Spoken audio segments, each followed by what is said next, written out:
ವೀಕ್ಷಕರೇ, ಪರ್ಫೆಕ್ಟ್ ನ್ಯೂಸ್ಗೆ ಸ್ವಾಗತ. ನಾನು BS ನದಿ.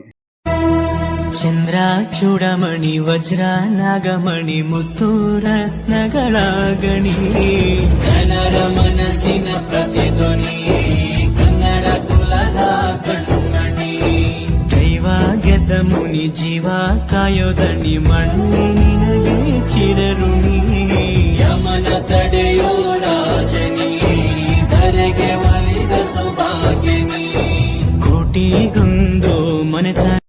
ಏನು ಒಂದು ಕರ್ನಾಟಕವನ್ನ ಸ್ವಾಮೀಜಿಗಳ ನಾಡು ಅಂತ ಕರೀತಾರೆ. ಆ ಸ್ವಾಮೀಜಿಗಳ ನಾಡನ್ನ ಯಾಕೆ ಕರೀತಾರೆ ಅಂತಂದ್ರೆ, ಸಾಕ್ಷಾತ್ ಭಗವಂತನ ಅವತಾರದಲ್ಲಿ ತಲೆ ಎತ್ತಿ ನಿಂತು ಸಮಾಜವನ್ನ ಸುಧಾರಿಸುವುದರ ಮೂಲಕವಾಗಿ ಒಬ್ಬ ಕಾಯಕ ಯೋಗಿಯಾಗಿ, ಒಬ್ಬ ಶ್ರಮಜೀವಿಯಾಗಿ, ಭಕ್ತರ ಪಾಲಿನ ಆರಾಧ್ಯ ದೈವವಾಗಿ, ಭಕ್ತರ ಬಾಳಿನ ನಂದಾದೀಪವಾಗಿ ಕೆಲಸ ಮಾಡ್ತಕ್ಕಂಥ ನಿಡಸೋಸಿಯ ಡಾಕ್ಟರ್ ಜಗದ್ಗುರು ಪಂಚಮ ಶಿವಲಿಂಗೇಶ್ವರ ಮಹಾಸ್ವಾಮಿಗಳ ಜನ್ಮದಿನದ ಅತ್ಯಂತ ಸಂತಸದ ಕ್ಷಣ ಇವತ್ತು ಇಡೀ ಒಂದು ಭಕ್ತರು ವಿಜೃಂಭಣೆಯಿಂದ ಆಚರಣೆಯನ್ನು ಮಾಡ್ತಾ ಇದ್ದಾರೆ. ಯಾವ ರೀತಿಯಾಗಿ ಒಬ್ಬ ಸ್ವಾಮೀಜಿ ಇರಬೇಕು, ನಾಡನ್ನ ಯಾವ ರೀತಿಯಾಗಿ ಬಳಸಬೇಕು, ಭಕ್ತರ ಭಾವನೆಗಳಿಗೆ ಧಕ್ಕೆ ತರದ ರೀತಿಯಲ್ಲಿ ಯಾವ ರೀತಿಯಾಗಿ ಕೆಲಸವನ್ನ ಮಾಡಬೇಕು, ಅಕ್ಷರ ಕ್ರಾಂತಿಯನ್ನ ಮಾಡುವುದರ ಮೂಲಕವಾಗಿ ವಿದ್ಯಾರ್ಥಿಗಳ ಪಾಲಿಗೆ ಒಂದು ದಿವ್ಯ ಶಕ್ತಿಯಾಗಿ ಯಾವ ರೀತಿಯಾಗಿ ನಿಲ್ಲಬೇಕು ಅನ್ನೋದಕ್ಕೆ ನಿಡಸೋಸಿಯ ಜಗದ್ಗುರು ಅತ್ಯಂತ ಉತ್ತಮ ಉದಾಹರಣೆ ಅಂತ ಹೇಳಿದ್ರೆ ತಪ್ಪಾಗಲಾರದು. ಯಾಕೆಂದ್ರೆ ಅಕ್ಷರಶಃ ಈ ಸಂತರು ಅಂದ್ರೆ ನಿಡಸೋಸಿಯ ಜಗದ್ಗುರು ಶ್ರೀಗಳು ಕಳೆದ ಸುಮಾರು 35-36 ವರ್ಷಗಳಿಂದ ನಿಡಸೋಸಿ ಶ್ರೀ ಮಠದ ಪೀಠಾಧಿಪತಿಗಳಾಗಿ ಬಂದಾಗಿನಿಂದ ಇವತ್ತಿನ ತನಕ ಅವರು ಮಾಡಿದಂತ ಅಭಿವೃದ್ಧಿ ಕಾರ್ಯಗಳು ಒಂದೆರಡಲ್ಲ. ಇಡೀ ಸರ್ಕಾರದ ಮಟ್ಟದಲ್ಲಿ ಆಗ್ತಕ್ಕಂಥ ಎಲ್ಲಾ ಕೆಲಸಗಳನ್ನ ಶ್ರೀಮಠದ ಒಂದು ಏಳಿಗೆಗಾಗಿ ಅಂದ್ರೆ ಸರ್ಕಾರದಿಂದ ಸಹಾಯ ಪಡೆದುಕೊಂಡಾಗಿರ್ಬೋದು, ಅಥವಾ ತಮ್ಮದೇ ಆದಂತ ಒಂದು ಶ್ರಮವನ್ನ ಹಾಕುವುದರ ಮೂಲಕವಾಗಿ ನಿಡಸೋಸಿಯನ್ನ ಇಡೀ ಕರ್ನಾಟಕ ತಿರುಗಿ ನೋಡ್ತಕ್ಕಂಥ ಒಂದು ಉನ್ನತ ಸ್ಥಾನಕ್ಕೆ ಈ ಜಗದ್ಗುರು ತಂದು ನಿಲ್ಲಿಸಿದ್ದಾರೆ ಅಂತ ಹೇಳ್ಬೋದು. ಯಾಕೆಂದ್ರೆ ಯಾವ ರೀತಿಯಾಗಿ ಒಂದು ಅಕ್ಷರ ಕ್ರಾಂತಿಯನ್ನ ನಿಡಸೋಸಿ ಅಂತ ಒಂದು ಸಣ್ಣ ಕುಗ್ರಾಮದಲ್ಲಿ ಇವತ್ತು ಶ್ರೀಗಳು ಮಾಡಿದ್ದಾರೆ. ಏನು 5ನೇ ನಿಜಲಿಂಗೇಶ್ವರ ಶ್ರೀಗಳು ಏನು ಒಂದು ಶಿಕ್ಷಣ ಕ್ರಾಂತಿಯನ್ನ ಈ ನಿಡಸೋಸಿಯಲ್ಲಿ ಮಾಡಿದ್ರು, ಅದನ್ನು ಮುಂದುವರಿಸಿಕೊಂಡು ಬಂದಂತ ಪಂಚಮ ಶಿವಲಿಂಗೇಶ್ವರ ಮಹಾಸ್ವಾಮಿಗಳು ಅತ್ಯಂತ ಪ್ರಬುದ್ಧವಾಗಿ ವಿದ್ಯಾರ್ಥಿಗಳ ಜ್ಞಾನಾರ್ಜನೆಯನ್ನ ಮಾಡುವುದರ ಮೂಲಕವಾಗಿ ಇಡೀ ಕರ್ನಾಟಕ, ಮಹಾರಾಷ್ಟ್ರ ನಿಡಸೋಸಿಯ ಶಿಕ್ಷಣ ಕ್ಷೇತ್ರದ ತಿರುಗಿ ನೋಡುವಂತ ಒಂದು ದಿವ್ಯವಾದಂತ ಒಂದು ಸಾಧನೆಯನ್ನ ಮಾಡಿದ್ದಾರೆ ಅಂತ ಹೇಳ್ಬೋದು. ಯಾಕೆ ನಿಡಸೋಸಿ ಶ್ರೀಗಳನ್ನ ಒಂದು ರೀತಿಯ ನಡೆದಾಡುವ ದೇವರು ಅಂತ ಕರೀತಾರೆ, ಅಥವಾ ಸಾಕ್ಷಾತ್ ಭಗವಂತನ ಅವತಾರ ಅಂತ ಕರೀತಾರೆ ಅಂತಂದ್ರೆ, ನಿಡಸೋಸಿಯ ಜಗದ್ಗುರುಗಳು ಯಾವತ್ತು ಕೇವಲ ಒಬ್ಬ ಕಾವಿದಾರಿ ಸನ್ಯಾಸಿಯಾಗಿ ಮಠದಲ್ಲಿ ಕುಳಿತುಕೊಳ್ಳದೆ ಇಡೀ ಸಮಾಜದಲ್ಲಿ ಇರ್ತಕ್ಕಂಥ ಮೂಢನಂಬಿಕೆಯನ್ನ ಹೋಗಲಾಡಿಸಲು ನಿರಂತರ ದಶಕಗಳ ಕಾಲ ಹೋರಾಟವನ್ನ ಮಾಡಿದ್ರು. ಏನು ಒಂದು ಅಂಧಶ್ರದ್ಧೆ ಇತ್ತು, ಅಥವಾ ಮೂಢನಂಬಿಕೆ ಇತ್ತು, ಅಥವಾ ಮೂಢನಂಬಿಕೆಯ ಕಂದಾಚಾರಕ್ಕೆ ಒಳಗಾಗಿದ್ರು, ಅಂತಹ ಜನರಲ್ಲಿ ಇರ್ತಕ್ಕಂಥ ಮೂಢನಂಬಿಕೆಯನ್ನ ಹೋಗಲಾಡಿಸುವುದರ ಮೂಲಕವಾಗಿ ಅವರಿಗೆ ಒಂದು ದಿವ್ಯ ಶಕ್ತಿಯನ್ನು ತುಂಬಿದ್ರು. ಯಾಕೆ ನಿಡಸೋಸಿ ಶ್ರೀಗಳ ಬಗ್ಗೆ ಲಕ್ಷಾಂತರ ಜನ ಇವತ್ತು ಅಪಾರ ಭಕ್ತ ಸಮೂಹ ಇವ್ರ ಜೊತೆ ನಿಂತಿದೆ ಅಂತಂದ್ರೆ, ನಿಡಸೋಸಿ ಶ್ರೀಗಳು ಎಂದೂ ಕೂಡ ಕೇವಲ ಉಪದೇಶಕ್ಕೆ ಸೀಮಿತವಾಗಿ ಕೆಲಸವನ್ನ ಮಾಡಲಿಲ್ಲ.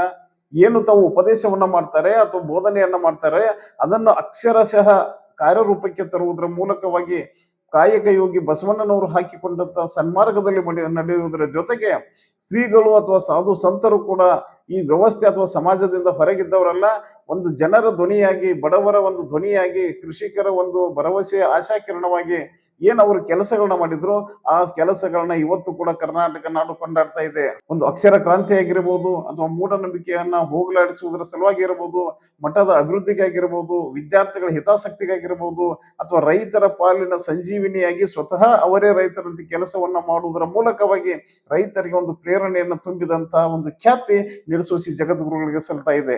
ಎಂದೂ ಕೂಡ ಈ ಶ್ರೀಗಳು ಇಡೀ ರಾಜ್ಯವನ್ನ ಗುರುತಿಸುವಂತಿದ್ರು ಕೂಡ ಯಾವುದೇ ರಾಜಕೀಯ ಪಕ್ಷಕ್ಕೆ ಸೀಮಿತವಾಗಲಿ ಅಥವಾ ಯಾವುದೇ ರಾಜಕೀಯ ನಾಯಕರ ಒಂದು ಓಲೈಕೆಗಾಗಿ ಎಂದಿಗೂ ಕೂಡ ಮಾಡಲಿಲ್ಲ.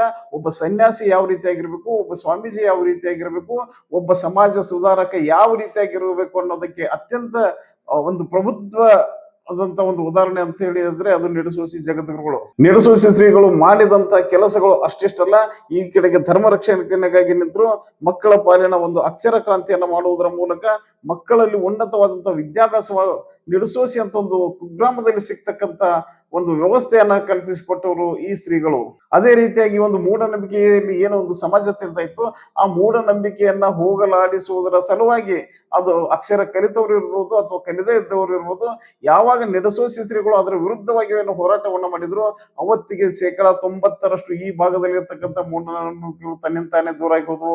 ಇಂತಹ ಅಪರೂಪದ ಸಂತನನ್ನ ಕಂಡಂತ ನಾವೆಲ್ಲರೂ ಕೂಡ ಪುಣ್ಯವಂತರು, ನಾವೆಲ್ಲರೂ ಕೂಡ ಭಾಗ್ಯವಂತರು. ಅದೇ ರೀತಿಯಾಗಿ ಏನೋ ಒಂದು ಭಕ್ತ ಸಮೂಹ ನಿಡಸೋಸಿ ಶ್ರೀಗಳನ್ನ ಯಾವ ರೀತಿಯಾಗಿ ಕಾಣ್ತದೆ ಅಂತಂದ್ರೆ, ಅವರ ಕಣ್ಣಿಗೆ ನಾವು ಕಂಡ್ರೆ ಸಾಕು, ನಾವು ಸಾಕ್ಷಾತ್ ಭಗವಂತನ ಒಂದು ಕಣ್ಣಿಗೆ ಬಿದ್ದಂತೆ ಅಂತಕ್ಕಂಥ ಅಪಾರವಾದ ಒಂದು ಶ್ರದ್ಧೆಯನ್ನ ನಿಡಸೋಸಿ ಶ್ರೀಗಳ ಮೇಲೆ ಲಕ್ಷಾಂತರ ಭಕ್ತರು ಇವತ್ತಿಗೂ ಕೂಡ ಹೊಂದಿದ್ದಾರೆ. ಕೇವಲ ಕರ್ನಾಟಕ ಮಾತ್ರ ಅಲ್ಲ, ಕರ್ನಾಟಕ, ಮಹಾರಾಷ್ಟ್ರ ಮತ್ತು ಗೋವಾ ರಾಜ್ಯಗಳ ಅತ್ಯಂತ ಶ್ರೇಷ್ಠ ಸಂತರಲ್ಲಿ ನಿಡಸೋಸಿ ಶ್ರೀಗಳು ಎತ್ತರದ ಸ್ಥಾನದಲ್ಲಿ ಇದ್ದಾರೆ ಅಂತ ಹೇಳಿದ್ರೆ ತಪ್ಪಾಗ್ಲಾರ್ದು. ಇಲ್ಲಿ ನಿಡಸೋಸಿ ಶ್ರೀಗಳ ಬಗ್ಗೆ ನಾವು ಎಷ್ಟೇ ಮಾತನಾಡಿದ್ರು ಕೂಡ ಕಡಿಮೆ.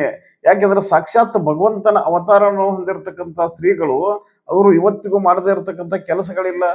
ನಿರಂತರವಾಗಿ 83ರ ಈ ಒಂದು ಇಳೆ ವಯಸ್ಸಿನಲ್ಲಿಯೂ ಕೂಡ ಶ್ರೀಗಳು ನಿರಂತರ 12ರಿಂದ 16 ಗಂಟೆಗಳ ಕಾಲ ಕೆಲಸವನ್ನ ಮಾಡ್ತಾರೆ.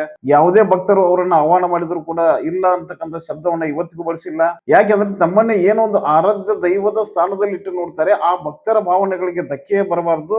ಅವರನ್ನೇ ನಂಬಿಕೊಂಡು ಒಂದು ರೈತ ಕ್ರಾಂತಿಯನ್ನ ಮಾಡ್ತಕ್ಕಂಥ ರೈತರಿಗೆ ಒಂದು ರೀತಿಯಾಗಿ ಸ್ಫೂರ್ತಿಯಾಗಿ ನಿಲ್ಲುವುದರ ಮೂಲಕವಾಗಿ ನಿಡಸೋಸಿ ಶ್ರೀಗಳು ಇತರೆ ಶ್ರೀಗಳಿಗೆ ಮಾದರಿಯಾಗಿದ್ದಾರೆ. ನಿಡಸೋಸಿ ಶ್ರೀಗಳ ಹತ್ತಿರ ಇರ್ತಕ್ಕಂಥ ವಿಶೇಷ ಗುಣ ಅಂತಂದ್ರೆ, ಒಂದು ತಾಯಿಯ ಅಂತಃಕರಣ ಇದೆ, ಬಡವರ ಪಾಲಿನ ಒಂದು ಧ್ವನಿಯಾಗಿ ಕೆಲಸ ಮಾಡ್ತಕ್ಕಂಥ ಒಂದು ಸಾಮರ್ಥ್ಯ ಇದೆ, ರೈತರಿಗೆ ಒಂದು ಸನ್ಮಾರ್ಗದಲ್ಲಿ ನಡೆಸುವಂತ ಒಂದು ಉನ್ನತವಾದಂತ ಚಿಂತನೆಯನ್ನ ಮಾಡ್ತಾರೆ. ಬಡ ಭಕ್ತರು ಬಂದ್ರು ಕೂಡ ಅವರನ್ನ ಎಂದೂ ಕೂಡ ಭೇದ ಭಾವ ತಾರತಮ್ಯ ಮಾಡದೆ ಶ್ರೀಮಠದ ಒಂದು ಏನು ಭಕ್ತ ಸಮೂಹ ಇದೆ, ಆ ಭಕ್ತ ಸಮೂಹವನ್ನ ಜೊತೆ ಕರ್ಕೊಂಡು ಹೋಗ್ತಕ್ಕಂಥ ಕೆಲಸವನ್ನ ನಿಡಸೋಸಿ ಶ್ರೀಗಳು ಮಾಡ್ತಾ ಇದ್ದಾರೆ.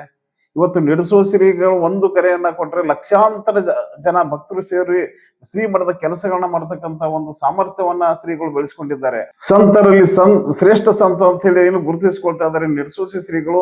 ಇಂತಹ ಶ್ರೀಗಳು ನಿಡಸೋಸಿ ಶ್ರೀಮಠಕ್ಕೆ ಬಂದಾಗಿನಿಂದ ಅಭಿವೃದ್ಧಿಯ ಒಂದು ಪರ್ವಗಳೇ ನಿರಂತರವಾಗಿ ನಡೆದುಕೊಂಡು ಹೋಗ್ತಾ ಇದೆ. ನಿಡಸೋಸಿ ಶ್ರೀಗಳ ಬಗ್ಗೆ ಒಬ್ಬ ಪೊಲೀಸ್ ಇಲಾಖೆಯಲ್ಲಿ ಕೆಲಸವನ್ನ ಮಾಡ್ತಕ್ಕಂಥ ಒಬ್ಬ ಅನುಭವಿ ನೌಕರಸ್ಥ ಯಾವ ರೀತಿಯಾಗಿ ಹೇಳಿದ್ದಾರೆ ಅಂತಂದ್ರೆ, ಹರ ಮುನಿದರು ಗುರು ಕಾಯುವನು, ಭಕ್ತರೊಂದಿಗೆ ತಾಯಿಯ ಅಂತಃಕರಣದಿಂದ ಯುವ ಜನಾಂಗಕ್ಕೆ ಶಿಕ್ಷಣದ ದಾರಿ ದೀಪ ಚೆಲ್ಲುತ್ತಾ ಅನ್ನದಾತರಿಗೆ ಆಸರೆಯ ನೆರಳಾಗಿ ಸಮಾಜದಲ್ಲಿ ಸಾಂಸ್ಕೃತಿಕ ಮೌಲ್ಯಗಳ ಬೇರುಗಳನ್ನು ಗಟ್ಟಿಗೊಳಿಸುವ ಸನ್ಮಾರ್ಗದ ದಾರಿ ತೋರಿಸ್ತಕ್ಕಂಥ ಶ್ರೀಗಳು ಯಾರಾದ್ರೂ ಇದ್ರೆ ಅದು ನಿಡಸೋಸಿ ಶ್ರೀಗಳು ಅಂತ ಹೇಳಿ ಅವರು ಗುರುತಿಸ್ತಾರೆ. ಅಂದ್ರೆ ಹೇಳುವುದರ ಉದ್ದೇಶ ಎಷ್ಟೇ ಅಂತಂದ್ರೆ, ಈ ನಿಡಸೋಸಿ ಶ್ರೀಗಳು ಎಲ್ಲ ಸಮಾಜಕ್ಕೂ ಎಲ್ಲ ವ್ಯಕ್ತಿಗಳಿಗೂ ಆದರ್ಶಪ್ರಾಯವಾಗಿ ನಡೆದುಕೊಳ್ಳುವುದರ ಮೂಲಕವಾಗಿ ಈ ಭಾಗದ ಒಬ್ಬ ನಿಜವಾದ ಒಬ್ಬ ಶ್ರೇಷ್ಠ ಸಂತ ಅಥವಾ ಒಬ್ಬ ಕಾಯಕ ಯೋಗಿ ಶ್ರೀಗಳು ಯಾರಾದ್ರೂ ಇದ್ರೆ ಅದು ನಿಡಸೋಸಿ ಶ್ರೀಗಳಂತಕ್ಕಂಥ ಮನಸ್ಥಿತಿಯನ್ನ ಈ ಭಾಗದ ಎಲ್ಲ ಜನರು ಕೂಡ ಹೊಂದಿದ್ದಾರೆ. ಇಂತಹ ಶ್ರೀಗಳನ್ನ ಪಡೆದಿರುವಂತ ನಾವೆಲ್ಲರೂ ಕೂಡ ಧನ್ಯರು ಅಂತ ಹೇಳ್ತಾ, ಶ್ರೀಗಳಿಗೆ ಹುಟ್ಟು ಹಬ್ಬದ ಹಾರ್ದಿಕ ಶುಭಾಶಯಗಳನ್ನ ನಮ್ಮ ಪರ್ಫೆಕ್ಟ್ ವಾಹಿನಿಯ ತಂಡದೊಂದಿಗೆ ಹಾಗೂ ನಮ್ಮ ಪರ್ಫೆಕ್ಟ್ ವಾಹಿನಿಯ ವೀಕ್ಷಕರ ಪರವಾಗಿ ಅವರಿಗೆ ತುಂಬು ಹೃದಯದ ಅಭಿನಂದನೆಯನ್ನ ಸಲ್ಲಿಸ್ತಾ ಇದ್ದೀವಿ. ಇಂತಹ ಶ್ರೇಷ್ಠ ಸ್ವಾಮೀಜಿಗಳ ಮಾರ್ಗದರ್ಶನ, ಆಶೀರ್ವಾದ ನಿರಂತರವಾಗಿ ಇಡೀ ಭಕ್ತ ಸಮೂಹಕ್ಕೆ ಸಲ್ಲಲಿ ಅಂತ ಹೇಳಿ ಪ್ರಾರ್ಥಿಸ್ತಾ, ಭಗವಂತ ತಮ್ಮೆಲ್ಲರಿಗೂ ಒಳ್ಳೆಯದನ್ನ ಮಾಡ್ಲಿ ಅಂತ ಆಶಿಸ್ತಾ ಈ ವಿಡಿಯೋನ ಇಲ್ಲಿಗೆ ಮುಗಿಸ್ತಾ ಇದ್ವಿ. ಎಲ್ಲರಿಗೂ ಒಳ್ಳೆಯದಾಗಲಿ.